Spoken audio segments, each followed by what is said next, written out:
Ladies and gentlemen, welcome to Season 1, Episode 11, Pascal's Story. This is the episode about Pascal. And don't worry, the migraine's leaving. Actually, I'm day 3 of the migraine at this point, but you know how that works. It just kind of sits there and sucks for a while. So, nice animation on the snake at the beginning. Very terrifying, but that's probably the point. And of course, Pascal is sent off on the Moses. On the Moses parallel, as his mother is killed horribly, which means I think Pascal technically qualifies as a Disney princess now. Like extended age, superpowers, can speak with animals, parents are dead. Yeah, no, that tracks. Yeah, no, exactly. Pascal is an orphan. I mean, granted, Rapunzel's parents are actually alive, which means she can't qualify as a Disney princess. Unless we find out that they're like adopted parents. That's okay. That's the kind of thing that's acceptable. Thank you for the sub, Ross, as always. Much obliged, much appreciated.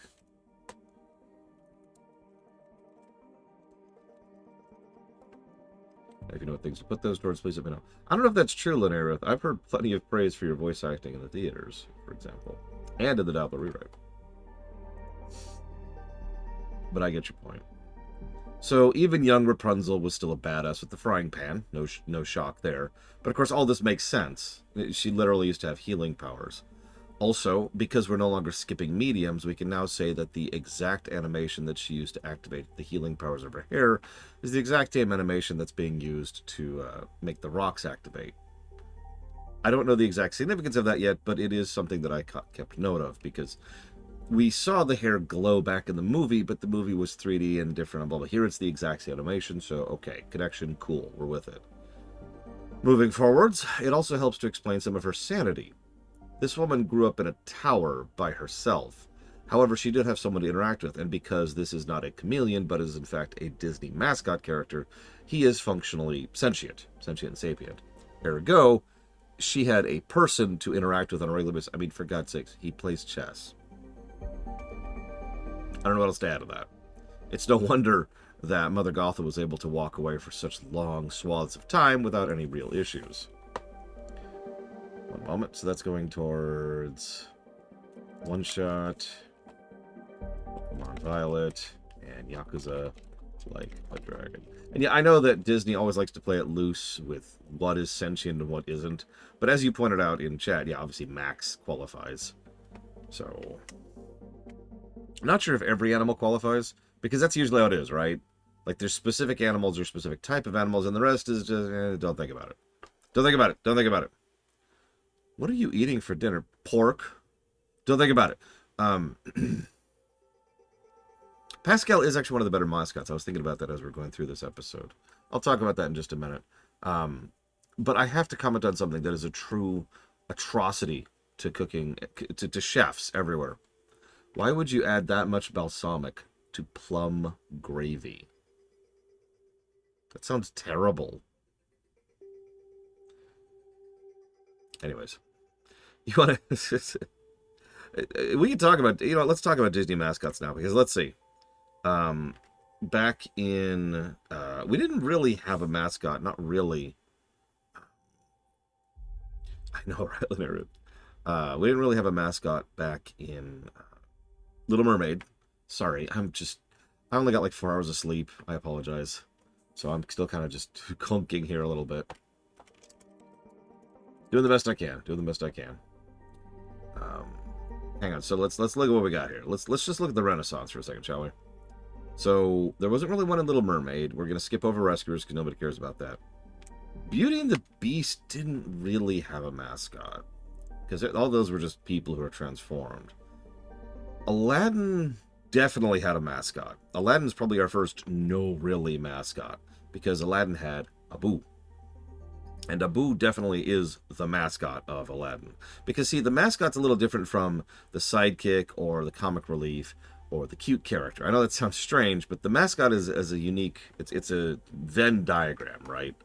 That's actually a good point. The carpet would also qualify as a mascot in Aladdin. So you've got 2 in Aladdin. Whereas in the previous ones, you arguably didn't have any. Pocahontas had the, oh God, what was the name of that stupid... I don't even remember. There was a mascot in Pocahontas. I don't remember who it was. It's the raccoon thing. And arguably also the pug dog. But it's definitely the raccoon thing in Pocahontas. Hunchback of Notre Dame didn't really have any that I remember. Hercules didn't really have any. Mulan is the one I want to really bring your attention to, though.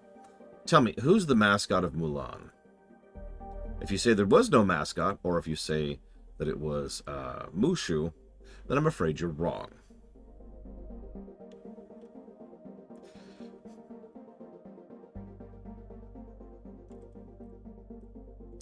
It was the grasshopper that most people forget was even in the film.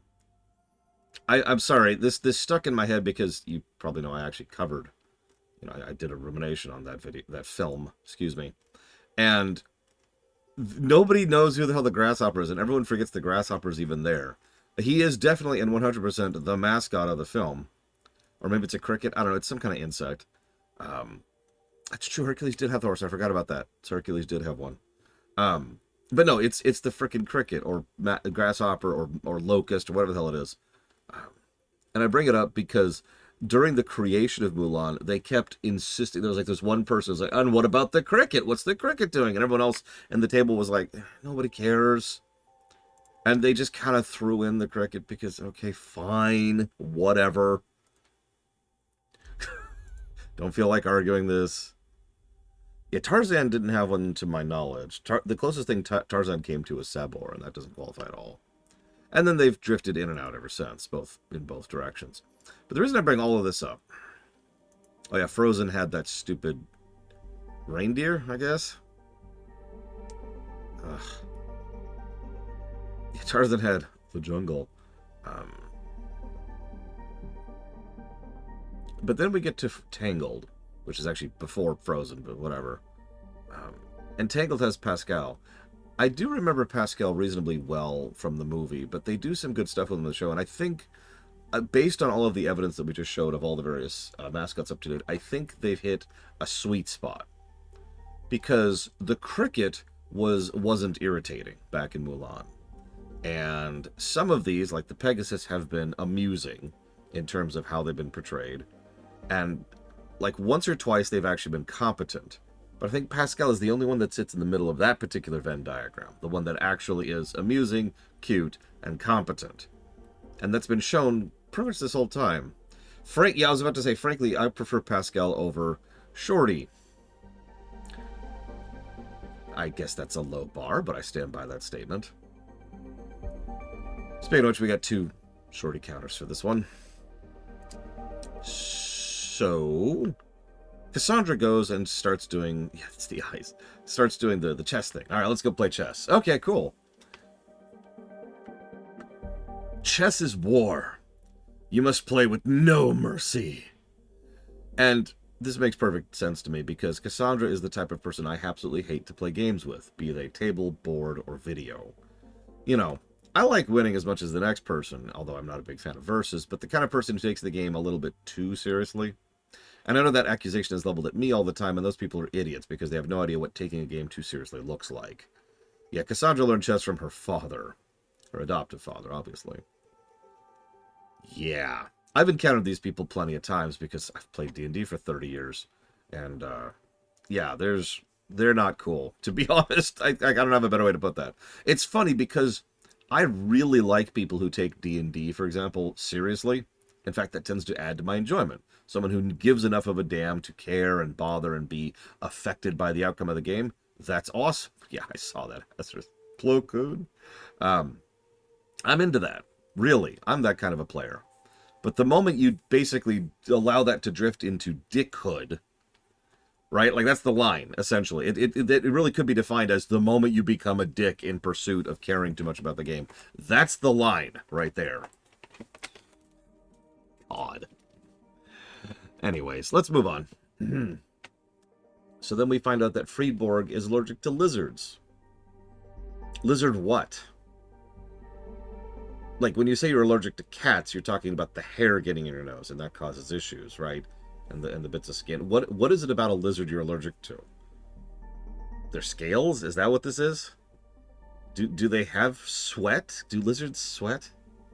What is it you're allergic to? Like, I'm actually asking with a sincere question because I'm curious where the allergy is coming from.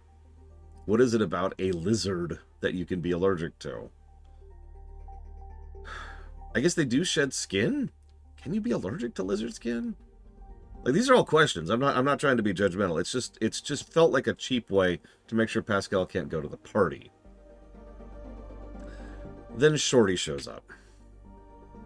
Shorty, please leave the show immediately. My actual note in my notes in front of me right now is, God damn it, Shorty, get out of this show. That's all I say. Just right there. One tiny detail that I don't like about Shorty, and by tiny I mean huge, but a specific detail. He always talks a little bit drunk. Like the voice is pitched up a bit more than normal, and there's just a little bit of odd usage of dragging on specific vowels and weird pauses in the sentence, and he's always drunk. Now, that kind of voice sounds bad to me in general. It's the kind of voice that actively kind of grates on my ears. I tolerate it for the most part because the overwhelming majority of the time when fiction uses someone having that voice, it's brief, right? It's for a single scene or even a single line in some cases. Shorty always talks that way. 100% of his dialogue is spoken in the manner where we have this type of voice being used. And I bring this up because I already don't like Shorty. He's already taken the asshole counter at least once, and there's nothing funny about him. There's nothing positive about him. Like nothing. He adds nothing to the show, and he detracts from it. But then you add his performance, and I don't want to slam the actor because the actor's just doing the role he was told to do. But whoever directed this guy as nonstop drunk makes me want to slug somebody in the face as hard as possible, and I can punch very hard. Yeah, I'm with you, Lord Harriman. When he showed up and also was like, I had a literal physical reaction of it was just a twitch in my case. It was just, ugh. But it probably says something that we're up to. Hang on, let me go over to the Tangled tab. Let's look at the Voyager tab. Here we go. We're only up to episode 11, and I am already livid at this guy. Eugene turned it around pretty quickly. I don't like Eugene. I don't want to sound like I do like Eugene. But he shifted away from being literally Cartman pretty quickly. Shorty has yet to get better even by one step. In fact, he gets worse in this very episode. Moving on. So Pascal lays up one hell of a feast. How did Pascal lay out this large of a feast?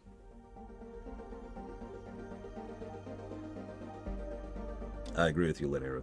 Rapunzel is such a cinnamon roll. She does such a great job of it. Not yet, Laterval. We're getting there.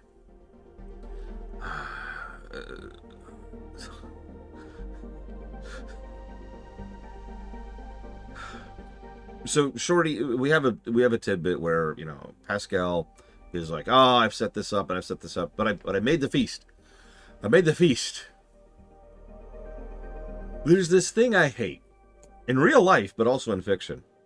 It's called not knowing what a promise means. Some of you know that I am infamously rather strict about promises. In fact, I have only broken one promise in my entire life. That's still true to this very day. Now, part of that is being careful about what I promise. But that's the point, isn't it? In fiction and in real life, people usually say, "I promise," when what they actually mean is, "Yeah, I'll do my best. I'll try. I'll put in a little bit of effort." Because people like to say, "I promise," when they absolutely do not know that they can fulfill that promise. And that's frustrating, because it's almost always used for fake drama. It's used so you can break your promise. That's why they say it that way, so that the other person can then be irritated that you broke a promise. Because breaking a promise is worse than just failing to do something that you said you were going to try to do. Oh, I know, Linnerith. It irritates the snot out of me. It pisses... If you hear me say that I promise something, I am going to fulfill that thing.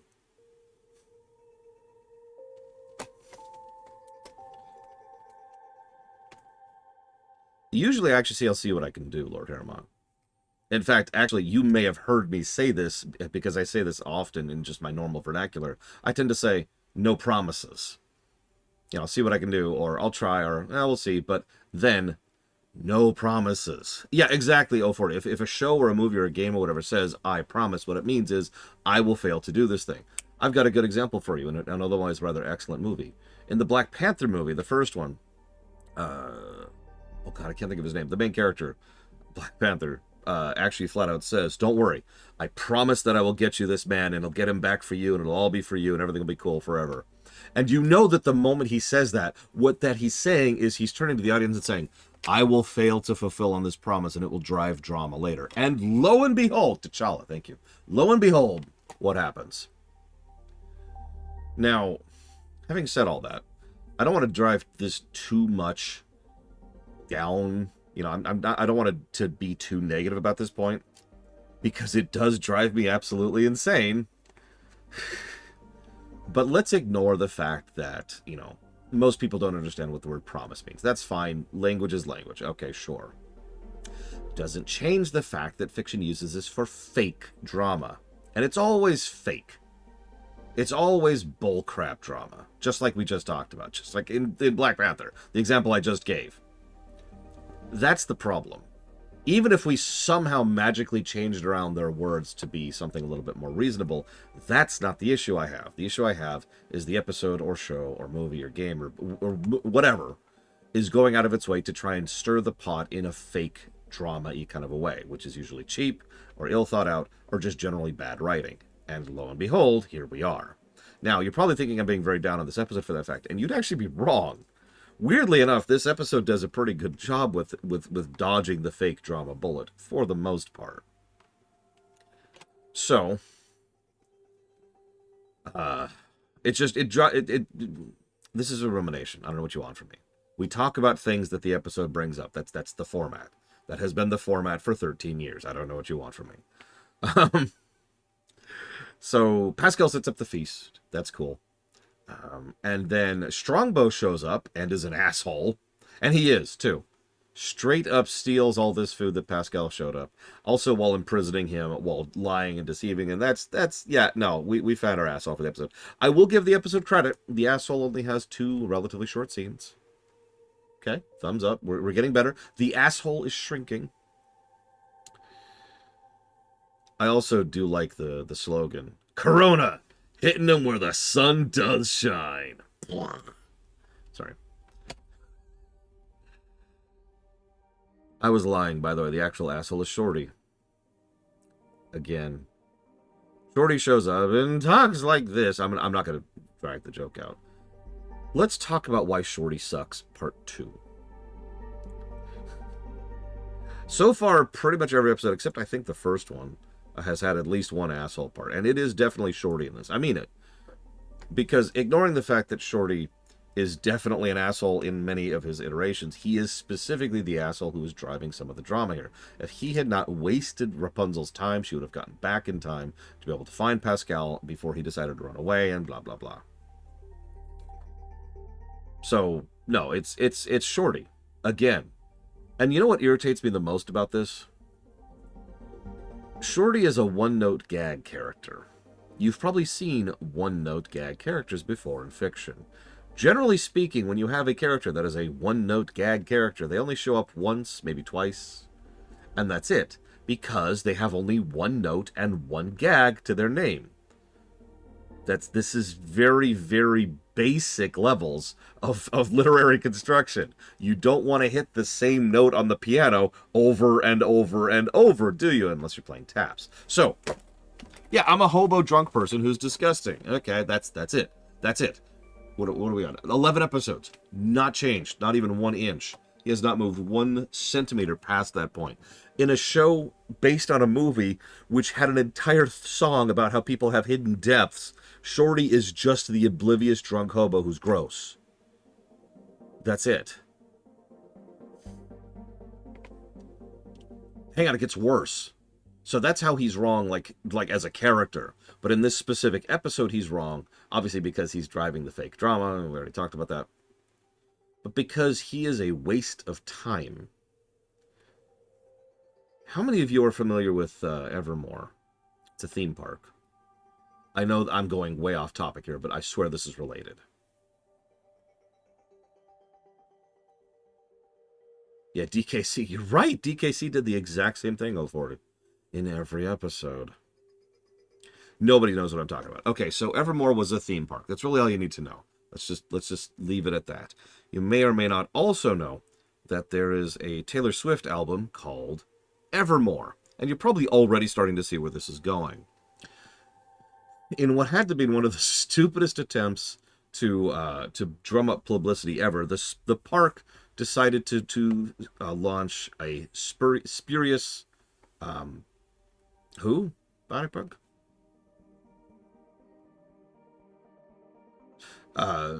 A spurious lawsuit against the Taylor Swift album because, hey, you're totally stealing from us. The spurious part is the important part. It's a whole... It's a waste of everyone's time. Everyone with a functional brain looks at your lawsuit and says, you're an idiot. This lawsuit has no reason to exist. And, okay, that I know that name, Bionic Punk. And yes, I have actually watched her videos off and on. Very, very infrequently, but I have. And she is the one who put me onto this, I will freely admit. But it's a spurious lawsuit. Frivolous is another word. Spurious is the legal term. Spurious means it has no specific legal mandate backing it. That's the important part. In other words, even if the lawsuit goes to court, it will then immediately fall apart. The point of spurious lawsuits is usually it's someone trying to make a power play or try to push someone into a corner, or they're angling. Maybe they want like a settlement. Maybe they want you to just pay me some money and I'll go away. But nobody actually wants a spurious lawsuit to go to court because everyone knows that it has no actual point. There's no case there. And court time is expensive. And I don't just mean in the literal financial sense. It takes time and it takes money from a large number of people to do things properly. There are procedures, and those procedures exist for a reason. And I am generally in favor of the fact that those procedures exist, because those procedures are there to try and create as neutral and as medium of a territory as possible for people to then argue a legal case, right? Trying to remove as much corruption and bias from the situation as possible. Obviously, it doesn't work all the time, but a lot of things exist to make that state happen. A lot of people have to do a lot of things. A lot of other people have to do a lot of other things. There's files that have to be written. There's reports that have to be written. People have to go double check the actual filings. There's evidence has to be submitted. There's a whole list of things. It is consuming and time expensive, and no one wants a spurious lawsuit to go to court. Nobody does. Even the person listing it. Why? Because they probably know they've lost if they have a functioning brain anyways. Slap suits. The reason I'm bringing all of this up is spurious lawsuits suck. The fact that they even exist kind of sucks. And the fact that people are willing to do these kind of things makes them suck. Because they are being a colossal waste of everyone's time and money, running around the circle for something that everybody involved knows has no real legal basis. They have no case. And yeah, all of this is build up to the fact that Shorty decides to go in front of the princess who is holding court. They actually mentioned that at the earlier part of the episode, and then we actually see parts of it. She is holding court. She is seeing petitioners. She is seeing people who are coming up to take out time out of the royal family's time in order to petition. That is a legal right that the citizens of that kingdom have, to hear their voices heard by their leaders. That's important. That should exist. That is the kind of thing that people have a right to. However, Shorty has decided to waste everyone's time with a spurious petition by bothering to show up and talk about something that nobody cares about and everyone knows is stupid. To make a piggy bank? He wants 1 million... I think I wrote it down. I actually didn't write it down. Sorry, I thought I wrote it down. He wants 1 million coins or whatever, assuming those are real currency, just to have his funding to make his stupid nonsense thing because he's wasting everyone's time. He doesn't even have an actual petition. It's just a piece of paper with some muddy prints on it. And this might have worked if this was the first and also last time that Shorty existed. But the problem is, this is more like the 13th time Shorty has shown his ugly bug in this franchise so far. And it sucks that all he's doing is wasting everyone's time and effort on everything. And yes, Lord Harriman, why are you arguing for Shorty? Why? What does he have over you, Lord Harriman? Don't worry, we'll work it out. We don't judge you for whatever blackmail he's got on you. And that's the problem, though, Lord Harriman. I agree with you, as weird as that sounds. He does have the right to be heard. I stand by that. I believe in that concept. I believe in the fact that people have a right to be heard by their government. The government exists to serve the people. That's its job. So, Shorty does have a right to be heard. It is then incumbent upon him to not be an asshole. And that's why I'm actually pissed about all this so much, is this is 100% on him. He's the asshole of the episode, and forgive me for really diving down this particular asshole. But god damn it, this is when I had my physical reaction, Lord Harriman, if it's not obvious. When he came up and started doing his whole thing, I was just like, argh! I wanted to slug him. I wanted to slug him so hard.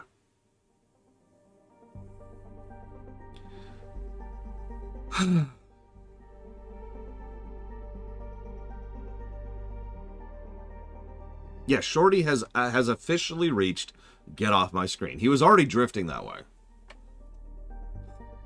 Eugene got better. I wonder if Shorty ever will.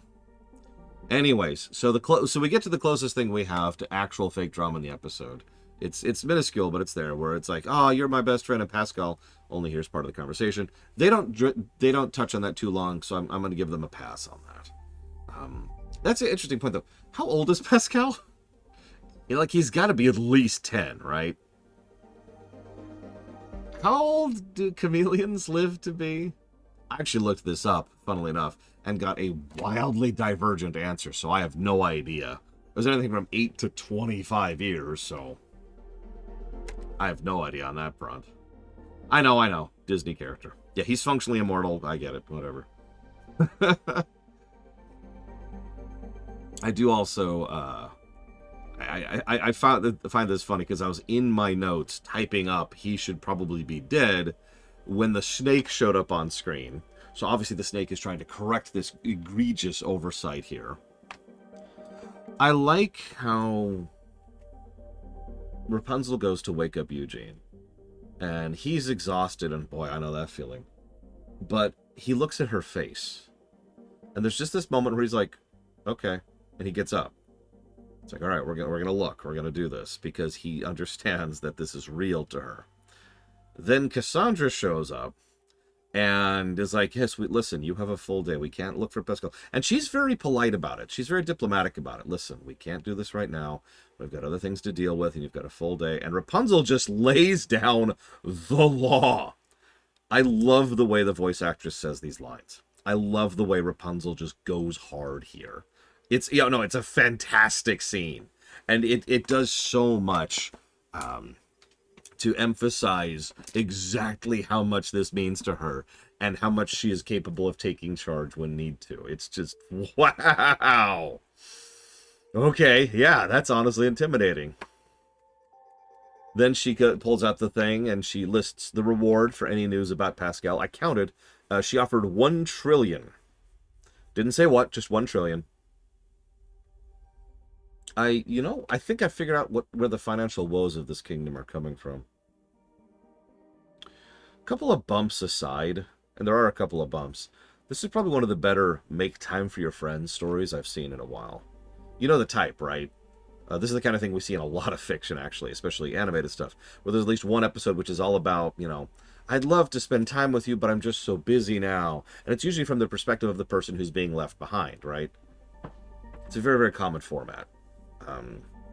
And so this is not bad, honestly.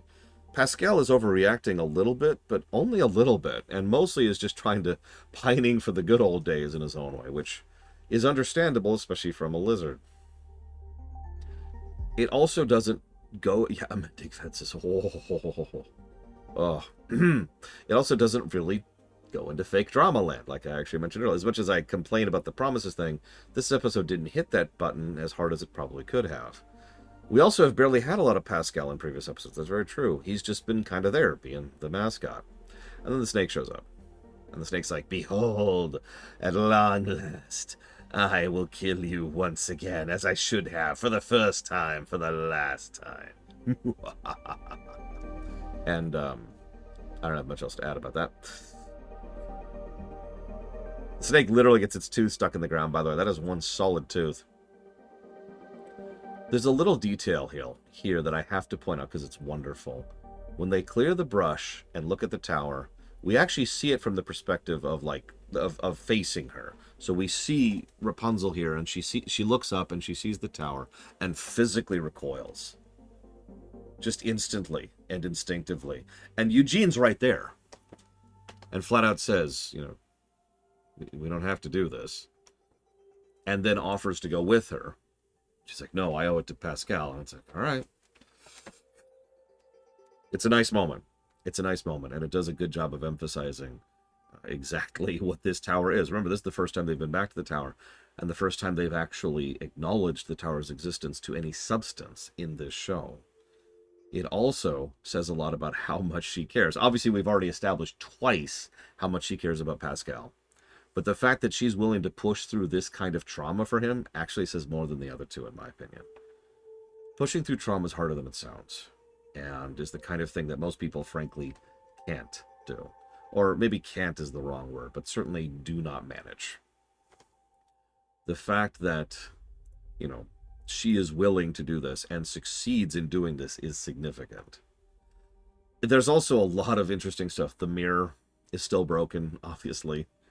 And the giant pile of hair is still just lying around. It's actually in pretty decent shape, all things considered, which makes sense. It hasn't even been a year since the movie. Well, I am told we will actually get a timeline marker in the future episode, which will be her birthday, which will then be the official 1-year marker from the events of the movie. So we're not even there yet. It hasn't even been a full year yet. I do like pretty much everything about this fight scene, because it's not just member berries for the film, but also they have some good storyboarding, some good action. We see Pascal was more than capable of taking the snake on by himself, but also they use it as a character point, that this still has, as Lunarith so accurately puts it, a lot of weight that is still sitting on her back. I also have to mention something very quickly as an aside.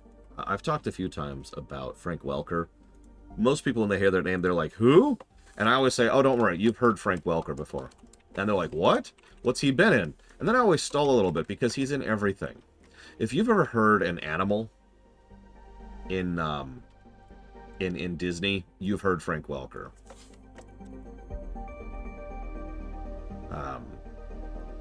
He has done so much stuff, it's actually kind of crazy. It's hard to even put into specifics how much stuff he does.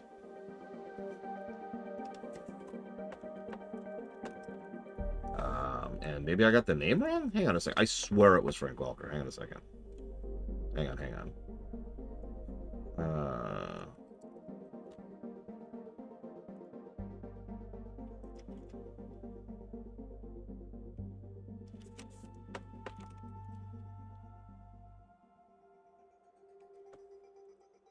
I swore. Yeah, D. Bradley Baker is another animals guy.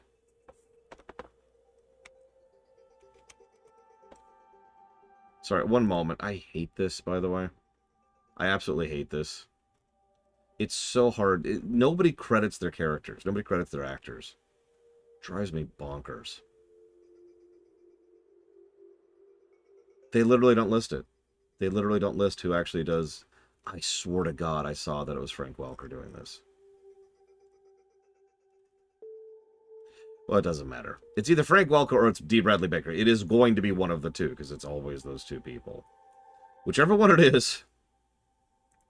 Because both of them are the same thing. Both of them are the animal people. They do that thing where you can tell, well, you can't tell actually, but they're the voice of Abu, they're the voice of like that stupid cricket. Like if there's any kind of animal that goes Abu, or whatever, like all those kind of sound effects, that's a person. That's almost always a person. It's almost always one of those two people doing it.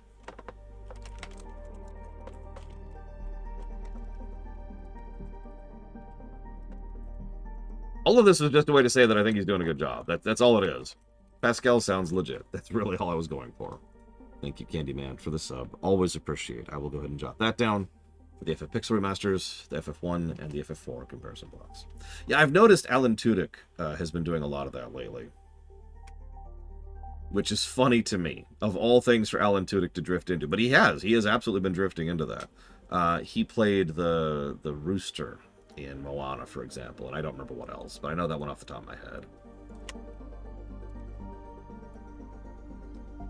Yes, Alan Tudyk could play as K2SO in Rogue One.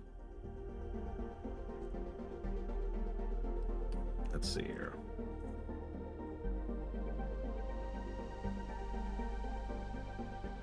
Unfortunately, I'm not great with names.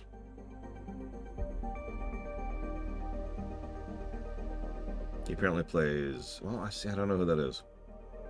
Whatever, I don't want to go too much down this rabbit hole. I've already drifted off. Let's talk about review. This was a pretty solid episode, I think. We had one brief moment of aggravation. Thanks for that, Shorty. But other than that, this is a pretty solid episode. Good character piece. Dodged most of the usual pitfalls of this type of episode. Good animation, as usual.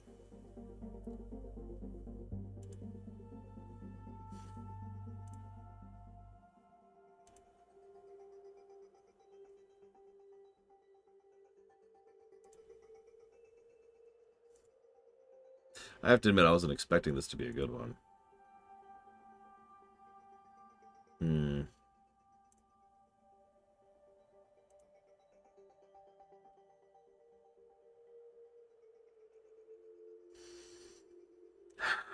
I'm actually kind of torn. I think...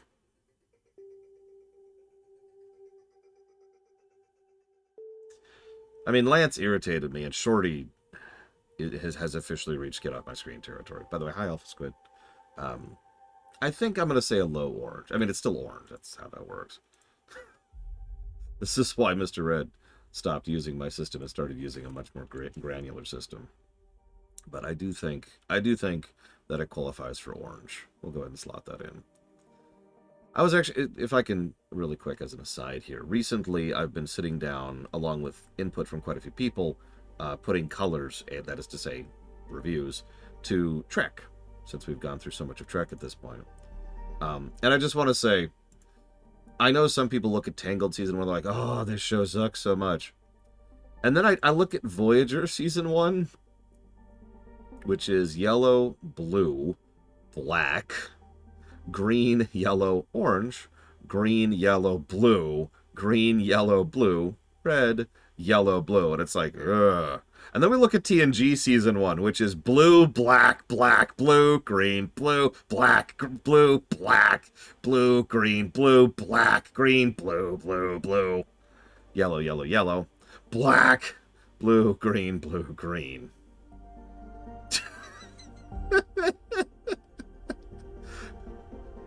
It's funny because in addition to the obvious, I find this stuff fascinating from so many perspectives. If you look at TNG Season 2, like TNG Season 1 is actually pretty consistent. There's a lot of consistencies there, which makes sense because there was one specific showrunner for the overwhelming majority of Season 1 of TNG. So that makes sense. That one person pushed out that level of quality, and you could see that level of quality. You can even see when he was pushed out of the office towards the end there. Season 2, of course, looks exactly like what it was. Season 2, if you remember, was 3 separate showrunners, all of whom were constantly fighting each other over exactly what was going on. And all 3 of them had different ideas for where the show should be. So Season 2 of TNG is black, green, red, black, yellow, green, green, yellow, purple, blue, green, blue, blue, blue, green, purple, blue, black, blue, yellow, green, black. It's all over the place. It is this giant swath of everything because everyone had a different idea of what TNG should be at that point. Yeah, it's very schizophrenic, which makes sense because it's literally 3 separate showrunners fighting each other the entire season. And we all know how that ended up. Rick Berman ended up taking over. Anyways, I just thought I'd share because I've seen a couple of people say, "Oh man, Tangled is scoring so badly," and it's like, context. You know, not everything can be as consistent as The Mandalorian or Cyberpunk Edge Runners, or the Donkey Kong Country Show, or Arcane and Andor. God, I've covered a lot of television. Let's move on to the next episode. Next episode is what is the next episode? Season 1, episode 12. Big Brothers of Corona.